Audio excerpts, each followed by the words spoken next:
It's day 13 of designing a Pokopia island in 30 days. Now, I was doing some stuff and I forgot to hit record, which is a little embarrassing, but the environment level just went up. I only just started, and I got the environment level up a second ago after I completed the house that we were building from the last episode yesterday. So that's done now, and today the plan is to kind of shift gears a little bit. With both of those houses built, it's great because when I want another environment level increase, it should be pretty easy to stuff 8 Pokemon in those and get them to be like max happiness. I have a lot of Pokemon who need better homes anyway, but I'm not going to focus on that right now either. As you've likely noticed, we are approaching the halfway point of this challenge. And I have a couple of major things that I have not done. One is I haven't built anywhere but over there. And I've made some good progress over there, but not nearly enough. Two is that I am nowhere close to getting all the mysterious slates. I believe I have 1 or 2 right now, which is not enough. I haven't placed them here yet. There are a lot. There's pretty much, 1 for every letter of the alphabet. And I've done nothing to gather those because I'm not playing enough. I'm not playing at night when it's easy to find them, and even when I do play at night, I don't find any. They're really difficult to spot, and I think Cloud Islands just don't spawn them as often as the single-player island, which is why I thought, oh, this will be a challenge I can do pretty easily, and turns out it's not going to be that easy at all. But there is one thing we can do to make it a little easier. We just need to get ourselves a Mosslax. Now, Mosslax is really easy to spawn as long as you have the offering dish. All you need is an offering dish, and then you got to put an offering on it, and Mosslax will spawn. So, I'm going to try and solve both my problems today by getting the spawn for Mosslax set up, and I'm going to do so in a new area. Fortunately, I bought my offering dish way back when. I thought I lost it. I couldn't find it anywhere. But I did buy one. And that's really all we need, and also a good place to house Mosslax. So I'm going to go over here, and the next biome I'm going to start focusing on is this one, just behind the city. So we'll be nice and close by to my stuff still, but we'll be in a new biome. We'll be touching a new part of the map. Now, most of my plans for this biome involve being on top of this mountain. I thought it'd be really nice to build up there with some cabins and stuff. The aesthetic is just right for something like that. But down here, I think, is where I want to spawn Mosslax. Anyway, the way Mosslax works is that if you offer certain foods, you get certain benefits. You'll find more sparkling spots, rare Pokemon will spawn more often, things like that. It's something that I think you should probably do as soon as you set up a new Cloud Island, especially if you're doing something like this or you're trying to challenge yourself to build it out in a certain amount of time. I really should have started this a while back. So I'm going to begin by just digging a hole. Now, Mosslax doesn't necessarily need to be in a cave, but I kind of like the way that looks on Bleak Beach, so I'm going to mimic it here. I'm trying to find the right height and just kind of envision in my head what Mosslax kind of looks like. I think this is about the right height. We'll go maybe 1 or 2 blocks deeper. I know I kind of poked out the side here too, but I'm going to be putting some walls in here, trying to make it look a little nicer, so I'm not too concerned about part of this kind of sticking out the other side. In fact, I think it'll look kind of cool. I think this is tall enough, but I'm actually going to take out 1 more layer of rock, which is going to take me a little bit.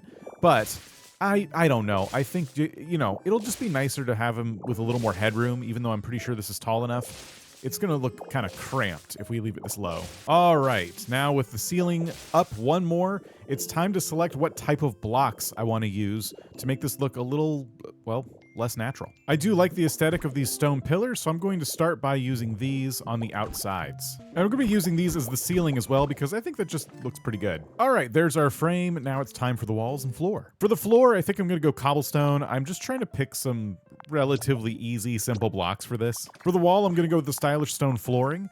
And yeah, that should be good. I'm not really all that interested in this taking up all of my resources or too much time either. We'll start by replacing the walls with this flooring that we made, and then we're also going to just go ahead and fill in the rest of the gaps. And then I'll go outside and see how this looks sticking out of the hill like this. All right, there's our big stone box from the inside, and from the outside, well, I don't know.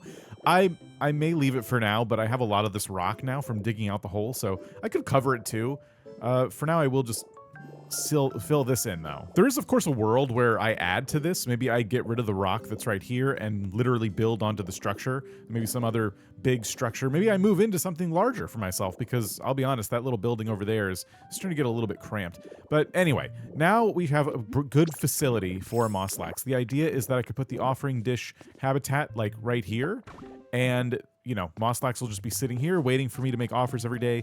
And once I do that, those offers should be, helpful to the rest of this playthrough. We just place this down, and yeah, there it is. I don't know where Moslax is going to spawn. I've never seen Moslax move either. So is Moslax going to spawn out here and then be immobile? I have no idea. Hopefully, I've put this here and Moslax will spawn right here and everything will be good. Now, while I wait for Moslax to spawn, I'm going to start working on a couple more projects in this area so that we can, you know, establish it a little bit more and start to get used to the idea of building somewhere that is not the city. So we're going to start with this road, and it's going to go straight up, and it'll probably turn to the right pretty quick. I'm going to maybe have it go about this far, and I'm not going to have it go over the hot springs. I want to keep those as is for now in case I need them for Pokemon spawns and stuff. We're going to go up here, I think, behind the Pokemon Center, and then over to here in this kind of somewhat open area. Sort of like this, and I've gone ahead and I counted out 16 blocks because that's how big most of my plots have been, right? Well, not most, but the first plots I made were 16 blocks wide. That happens to be a pretty good amount of space for this path to go until it turns behind the Pokemon Center. And it means the symmetry of my city kind of is maintained too. So this creates somewhat of a small plot we could build in the future as well, explaining why the route isn't more direct from behind the Pokemon Center straight back to where Moslax is. I wanted to still kind of, you know, respect the city grid for now. But from here on, I think the roads are going to start to go their own way. We're not going to worry too much about what the city grid is doing or, you know, keeping in line with that because we are starting to leave city life behind us for more rural pastures. Oh my gosh, I just looked and there's Moslax just sitting hunched over in the wrong spot. I didn't anticipate Moslax would be on one of the sides. We made this place way too big, but the good news is we can decorate for him, right? So, okay, rumble, rumble, rumble. This here food sure looks tasty. So what now, you brought it for me? Well, ain't that nice? Oh yeah. So you want to be friends? Okay, I don't know. I'm sorry. Reading out loud is not my strong suit. Okay, so there's Moslax, and they like soft stuff, fabric, looks like food. Okay. Watching stuff, strange stuff, and spicy flavors. Ideal habitat's also bright, which is good because we could just hang lights up there and that wouldn't be a problem at all. Ooh, a Lepiberry, thank you kindly. Offering was accepted. You feel like you might be able to grow a little closer with Pokemon. Oh, okay. Crud. I didn't want Lepiberry to be the offering for today. I don't have a whole day to wait now. Oh my gosh. Okay. I was hoping to do the one for Mysterious Slates, but all right, so Moslax is sitting in an awkward spot. Not much I can do about that. And, I mean, can I just turn the offering dish if I just grab it? And no, can't do much. Okay, we'll try and figure that out later. But yeah, Moslax is somewhat happy. And now I guess if I give Pokemon gifts today, they'll be happy. Tomorrow I will give a proper, you know, offering. Okay, our road is done. What is the plan for this area immediately in front of Moslax's domain? Well, I have a couple of different ideas, actually. So we're going to do 2 builds in this spot. I don't think we'll do both of them today, but we're doing at least one of them today. One of the builds we're going to be making is a forge. The forge is going to be where we keep some fire types. We're going to have them live close by, and their job is to smelt stuff for us. I already have a smelting area set up, but it's temporary. It looks like garbage just sitting in the middle of a field like it is now, so we're going to be building it right here where stuff starts to get a little more like the Rocky Ridges, right? And I think this is a good space to have Pokemon kind of working on projects like that. So that's going to be right over here, kind of in front of Moslax's house. And then over here, we're going to build our first transit station. Now, the transit station is going to be one of a few, and we're going to be building these around the island. And as you could probably predict, the transit station is for transit. I'll bring the path up a little bit more, and it's going to go somewhere right over here, and it's going to be home to a rail car system that's going to start here, and it'll probably have at least one outlet going this way, but I'll probably also have train tracks running around the city to meet up with it too. I'm hoping to complete a circuit around the entire island by the time this is done. Anyway, it starts here, and we're going to go over this way, and the train tracks are going to be kind of scenic, and I'm going to keep them pretty simple. I don't want to have too many big bridges and things like that. I'm just going to keep them on the ground, nice and simple, and we're going to have it run through this mountain here, and we're going to have it spit out eventually into the area where I want to build our next town, which is going to be in here, where I talked about building cabins and stuff. This little valley is where I imagine doing that. On paper, it sounds cool. I'm definitely excited about it. We'll see how it actually goes in practice, though. I went ahead and picked up my furnaces. I'll probably be putting more of these in here. It is a forge, after all. We probably need a lot of furnaces to make this work. And I'm just going to put them down like this. I imagine if I make more, it'll be 3 more, maybe on the other side. I don't know. It could just be 3. Who knows? But we'll do this, and these kind of help me measure how big the building should be, because part of this is going to be for work, and part of this is going to be for some Pokemon to live attached to it as well. So let me just start by making a floor. I don't normally do it this way. Normally I start building walls, but let's just make a floor and see how much space this whole thing's going to take up. Let's imagine for a second we have 4 furnaces on one wall. If I make the floor come out to here, this could be where we stop, put a wall, and then go back into a living area. Layout-wise, this is where we're at, and I'm already starting to get into some trouble because I am very low on bricks. I have more fire types working on some more out in the regular area we usually use. But yeah, I was hoping to build this whole thing out of bricks. I might have to make some changes, some adjustments to my plans here. But for now, I'll start showing you the layout I have in mind here while I'm kind of thinking about it. So the forge is going to be kind of open like this. We're just going to be putting pillars. So they're going to go up, you know, a few blocks, a modest amount, just like that. And then we're going to start building from there full walls. So for that, I'm probably going to need even more brick flooring that comes out to about here, which amount of bricks, bricks I'll be using for flooring now. And the walls are going to come out to about here, and then there's going to be a hallway. The hallway will come out to about here, and that is going to lead to what I'll call apartments. I don't know.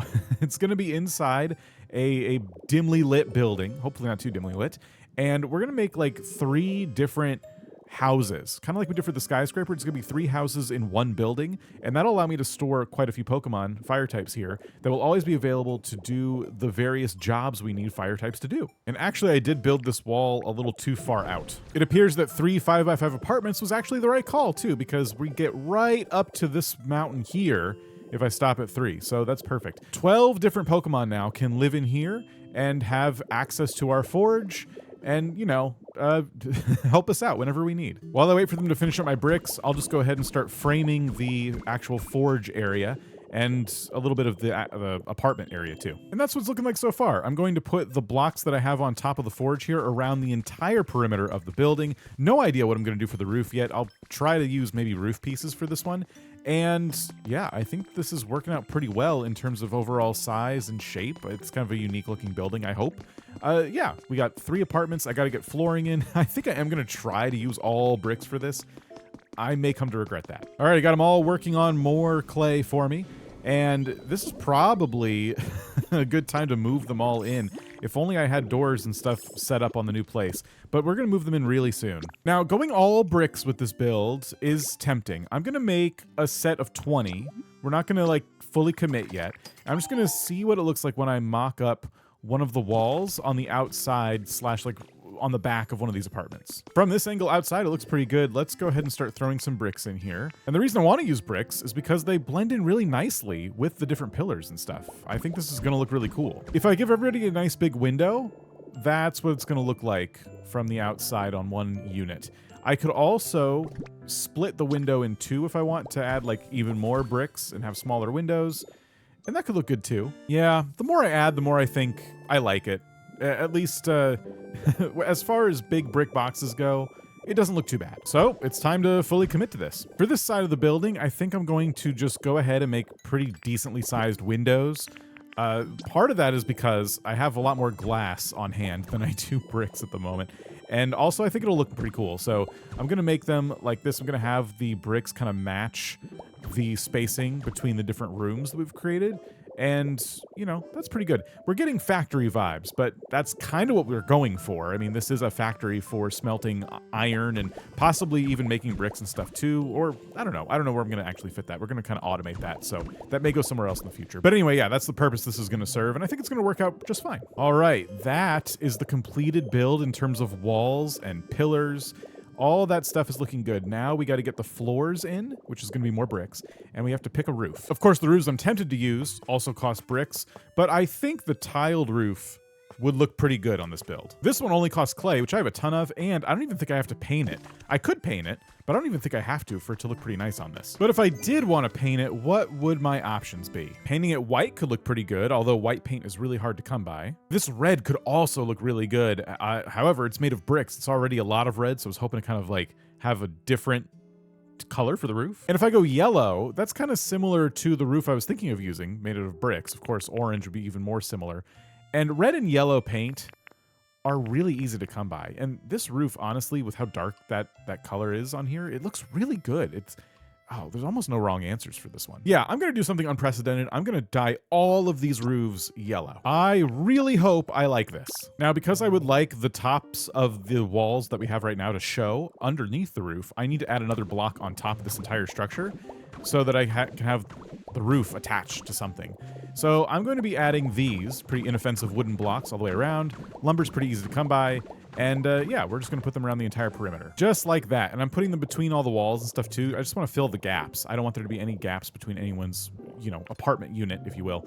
And then we're gonna take our yellow roof and really, again, we're really gonna hope this looks good. And I'm going around the entire perimeter. All right, what do we think? Does that look good? And you know what? I kind of think it does. I don't know why the McDonald's is just like ringing in my head. The word McDonald's, which is a little scary. I don't think I'm making a McDonald's. I think I don't know, it's something about the vibe of this area, the dark yellow with the dark green grass. It just kind of works. Or I'm telling myself that because I really don't want to re-dye all these blocks and waste all that yellow paint. The real question is, do I want to go up another block for the roof? Like, do I want to put even more of these on the next layer? Or do I want to just flatten it from here? I could honestly go either way after putting a few blocks up there just to see.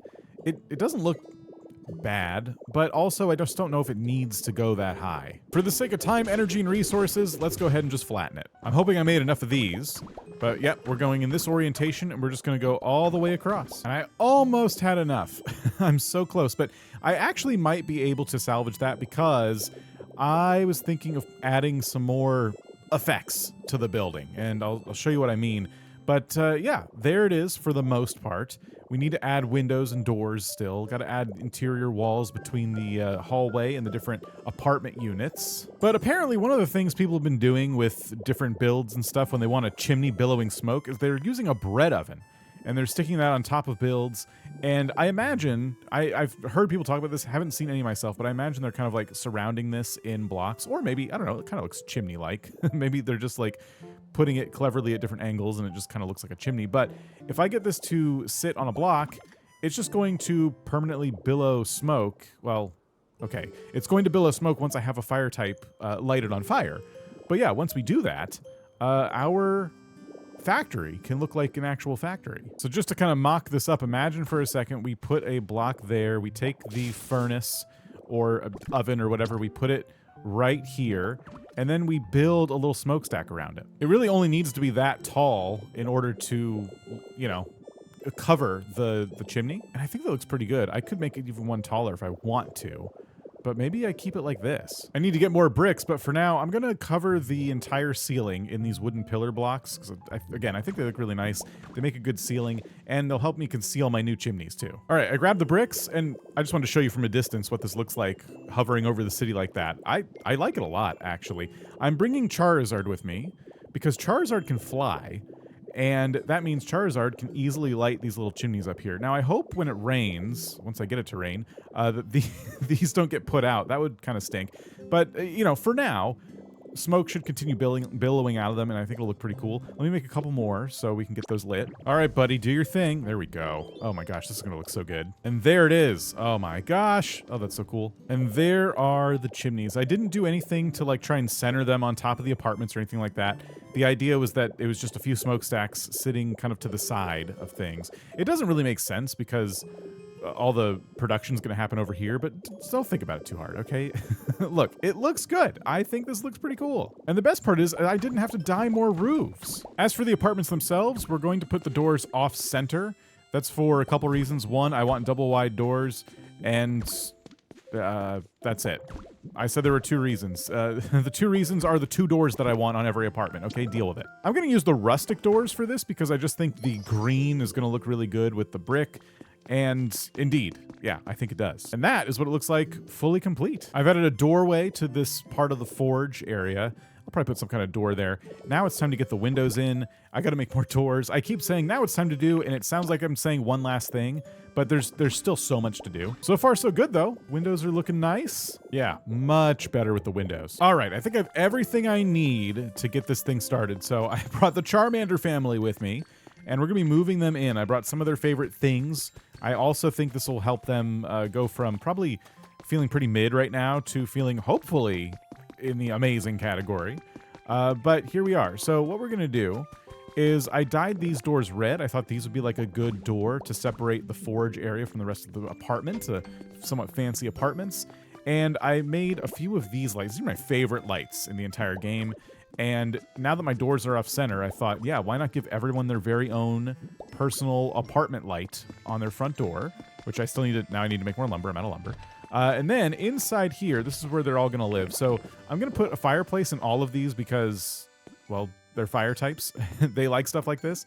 And I think I'm going to put it in this corner right here. I'm also going to give them a punching bag. The Charmander family in particular, they really like stuff like that. And I'm going to give them a wooden table with 2 wooden stools. For some reason, they like wood. They'll also take stone stuff, but they specifically call out wood as something they like. And then I grabbed a Game Boy. I looked under group activities on Cerebi, and for some reason, the Game Boy is considered a group activity. The very first personal handheld that was ever made. Group activity. Sure, got it. And then I'm going to move them in. I think this place would also benefit from some kind of bed, but I'll make that in a minute. And there we go. The entire Charmander line living in one place that they should be pretty happy with.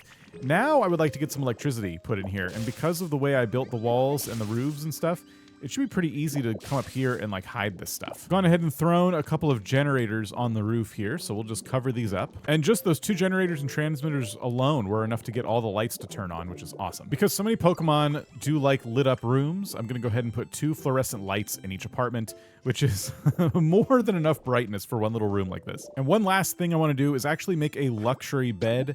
Charizard in particular likes luxury items. Otherwise, having the entire line of these starter Pokemon living together works pretty well. It's just that Blastoise, Charizard, and Venusaur all like luxury items too. So throwing one of these in here probably won't upset Charmander or Charmeleon, but it'll definitely please Charizard, and that's really all we want to do. I guess I'm going to go ahead and put it against the wall here, and I don't really like the punching bag being in place of like a nightstand. So I'm going to put that I don't know, this place is kind of crammed right here. But there you go, the factory build is officially complete and we've officially begun building in another biome. And in case you're curious, the Charmander family has not moved up from the nice category to great yet, but I've found that can take a while, so I'm not gonna panic. I've given them all their favorite things. I think they just need to spend some time with the stuff and realize, oh hey, we don't live outside anymore next to a smelly, dirty city. Well, that's another project down, and tomorrow we work on our rail system. If tomorrow's video is ready, it's on screen now, so go check it out and I'll see you over there.